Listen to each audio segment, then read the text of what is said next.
When I first heard about law enforcement community services and becoming a chaplain, I thought, why do people do that? And then I saw what we did, and I realized that if we didn't go out and help the hurting when they were hurting the most, nobody else was going to do it. And that's one of the reasons I became a chaplain. A couple of years ago, I felt like Bob needed a hobby to keep him busy. So I started looking for something for him to do, and I came across the Law Enforcement Community Services, and I just knew he would make a great chaplain. So we went to the next orientation meeting, and when we left, we looked at each other and said, why wouldn't we do it? It's perfect. Chris and I love to serve as chaplains together. We always volunteer at the same time so we can go out as a couple. What's very satisfying is that we can go together and support each other, but we also get to support those that are in need and those who are in crisis. One of the call-outs that we were trained for were for death notifications for our county coroner.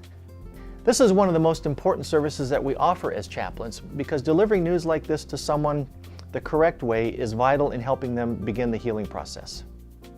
We can't fix or change what has happened, but we can help them through the initial shock and pain. I was in New York with my son, who was an officer for the NYPD.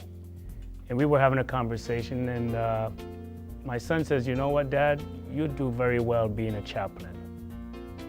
And I thought about it, and so I came back to Sacramento and started doing some research. I'm digging around on the internet, and to my surprise, I found a good school that was able to train me. I learned a lot about leadership in the chaplaincy, and also was able to learn how to handle crisis that people are going through and trauma.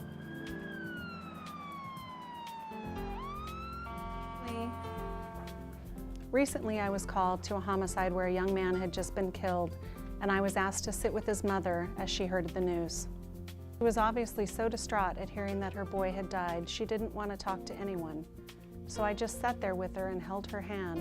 As I was driving home and reflecting on how my partner and I had been there to help that family, I remember thinking that with all the chaos, the lights flashing, the people running around, that mother may not remember what we said or what we did, but she would remember that someone who cared was there with her in her darkest hour.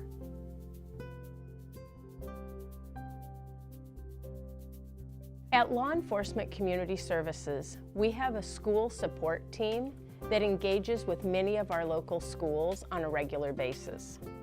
After a tragic event has happened that has affected the schools in a community and of course the students in that area as well, we go in and work with the students and of course the staff. This could be a local homicide, a suicide, a traffic fatality.